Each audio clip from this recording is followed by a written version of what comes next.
Mono y estéreo. Primera parte. El viernes que viene, la segunda. Los orígenes del sonido mono. Primeras grabaciones de audio. Finales del siglo XIX, señores. 19. El sonido mono tiene sus raíces en los primeros dispositivos de grabación y reproducción de audio, como el fonógrafo de Thomas Edison, 1877. 1877. Y el gramófono de Emil Berliner, 1887. 1887.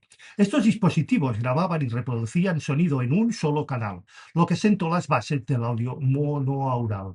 Limitaciones técnicas. En esa época la tecnología solo permitía la grabación y reproducción de una sola pista de audio. Evidentemente la tecnología era la que era, lo que hacía que el sonido mono fuera la única opción disponible y posible.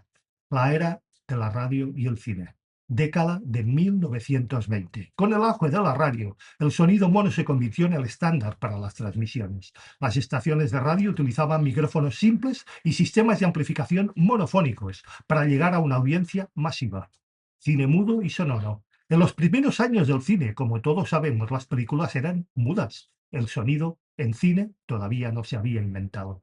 Con la llegada del cine sonoro a finales de la década de 1920, por ejemplo, The Jazz Singer en 1927, el sonido mono se integró en las salas de cine, aunque con limitaciones técnicas muy importantes en cuanto a calidad y sobre todo sincronización.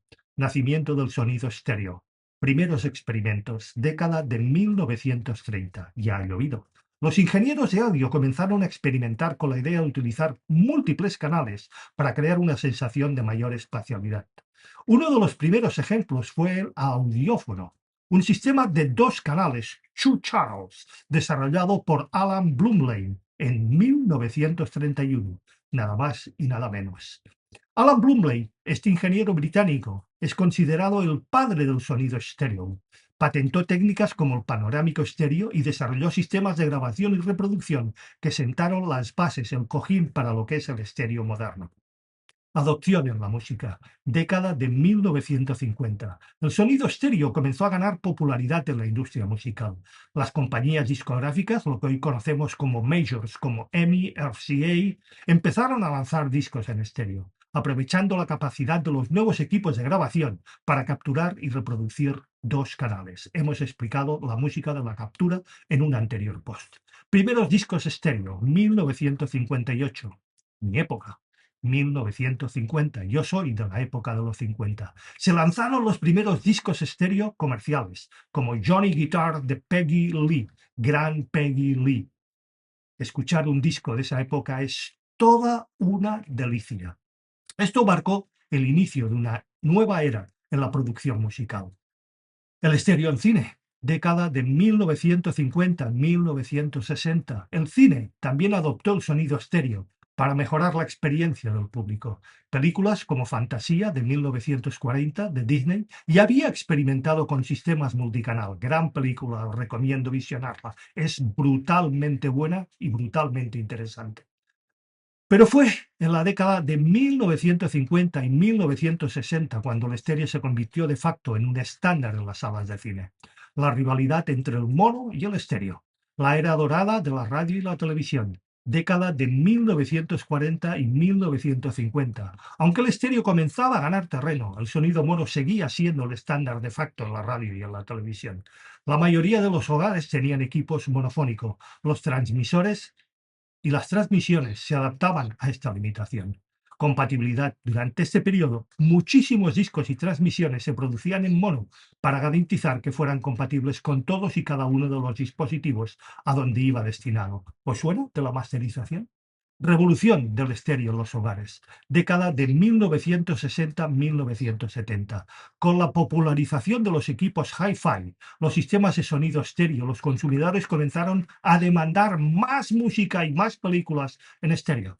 Las compañías electrónicas como Sony, Philips, etcétera, etcétera, etcétera, lanzaron equipos cada vez más sofisticados que permitían disfrutar del estéreo en casa. Vinilos estéreo. Los discos de vinilo se convirtieron de facto en el principal medio para distribuir música en estéreo y disfrutar de ella. Disfrutar de ella. Y los sistemas de reproducción estéreo se volvieron más más y más accesibles. La transmisión y la transición al estéreo en la industria.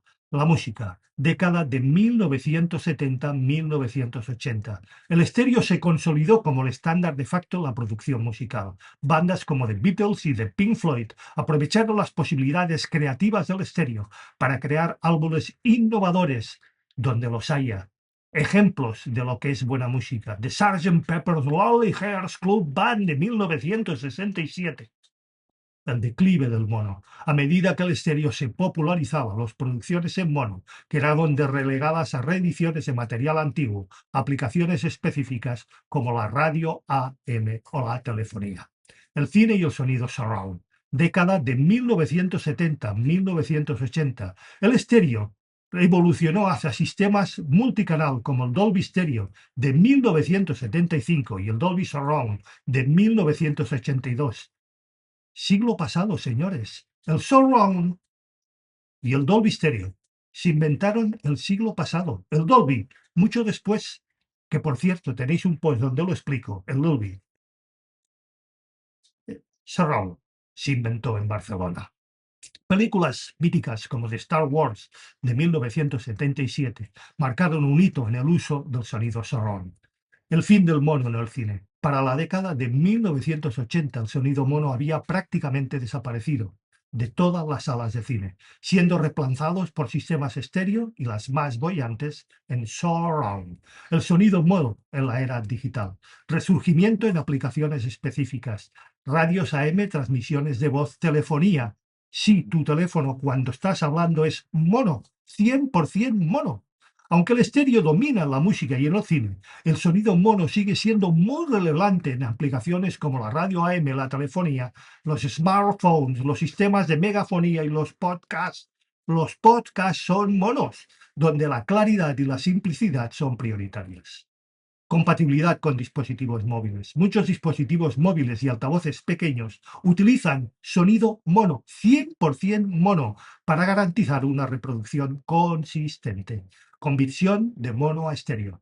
Las tecnologías más modernas, como el avance de la tecnología, es posible, incluso utilizando tecnologías de inteligencia artificial, convertir grabaciones mono a estéreo, utilizando algoritmos muy refinados y muy avanzados de procesamiento de señales. Sin embargo, estos métodos no pueden replicar completamente la espacialidad de una grabación estéreo original. D'on no n'hi ha, no en pot rajar. De donde no hay, jamás podrá salir. El legado histórico del mono y el estéreo. Impacto cultural. Mono representa la época dorada de la radio, The Golden Years. El cine clásico y las primeras grabaciones musicales. Muchas obras icónicas como los discos de Elvis Presley o las películas de los años 40 y 50, años dorados, fueron creadas en mono. Estéreo revolucionó la forma en que experimentamos la música y el cine, permitiendo una mayor inversión y creatividad. Bandas como Pink Floyd y Queen utilizaron profundamente y profusamente el estéreo para crear álbumes icónicos que son auténticos referentes en la historia de la música. Tecnología y evolución. Mono sentó las bases y lo que es hoy el cojín y el suelo para el desarrollo del audio moderno. Aunque ha sido superado en muy muchas áreas, su simplicidad y eficiencia lo mantienen relevante en aplicaciones específicas. Estéreo abrió el camino para sistemas mucho más avanzados como el Dolby Surround, el Dolby Atmos, el 3D, el 360, el sonido por objetos, que siguen evolucionando en la actualidad día a día, minuto a minuto y segundo a segundo. Conclusión histórica. La historia del sonido mono y estéreo es un reflejo de la evolución tecnológica y cultural desde el siglo XIX al siglo XX y al siglo XXI. Mientras que el mono fue el estándar durante décadas, el estéreo revolucionó la industria del audio y se convirtió en el formato predominante en la música, el cine y el entretenimiento. Sin embargo, el sonido mono no ha desaparecido por completo ni lo hará jamás, no desaparecerá. Sigue siendo relevante en aplicaciones donde la simplicidad y la claridad son más importantes que la espacialidad. Ambos sistemas han dejado un legado duradero y han contribuido a la forma en que escuchamos y experimentamos el sonido en la actualidad. Y esto ha sido todo por hoy. El viernes, la segunda parte. Nos vemos.